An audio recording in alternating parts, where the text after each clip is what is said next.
Hi everyone, welcome to another mini blog. দিনটা ছিল 15th মে। সেদিন একটু তাড়াতাড়ি সকালে ঘুম থেকে উঠে গেছিলাম, তাই চিকুর সাথে অনেকক্ষণ খেলা করেছি। আর হ্যাঁ, তোমাদের সাথে তো শেয়ার করতেই ভুলে গেছিলাম যে আমাদের বাড়িতে আমার গোপু সোনা এসছে। তো সকালে ঠাকুর জাগানোর সাথে সাথে গোপালকেও জাগিয়েছি। তারপরে গোপালকে সুন্দর করে সাজিয়ে বসিয়ে আমি রেডি হয়ে নিয়েছি। আর এই যে আমার মা টিফিন দিতে দিতে আমি আরও কিছুক্ষণ চিকুকে আদর করলাম। তো এটা হচ্ছে আজকের আমার লুক। দিয়ে আমি চলে গেছিলাম অফিসে। আর সেদিন আমি একটু তাড়াতাড়ি লগ ইন করেছিলাম।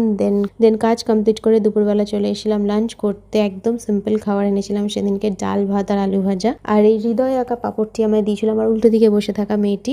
দেন বিকেলে ছিল আমার একটা মিটিং, সেটা কমপ্লিট করে আমি একটুখানি বেরিয়েছিলাম অফিসের চারপাশে হাঁটতে। দেন আমার কলিগরা ফোন করে বললো ক্যাফেটেরিয়া আসতে, কারণ মুড়ি মাখা আর চপ খাওয়া হবে। যাই হোক, তারপর বাড়ি এসে আমার আর মায়ের একটু বেরোনোর কথা ছিল। তো বেরিয়ে দেখলাম উথাল পাথাল ঝড় বৃষ্টি আরম্ভ হয়েছে। যাই হোক, সেটা কাটিয়ে কোনো মতে বাড়ি এলাম। আর সেদিন ছিল জয়িতাদির বার্থডে। তো আমার মা জয়িতাদির জন্য বানিয়েছিল একটা ছোট্ট সুন্দর কেক, যেটা দিয়ে আমরা জয়িতাদিকে একটা প্রিন্সেস ট্রিটমেন্ট দেওয়ার চেষ্টা করেছি।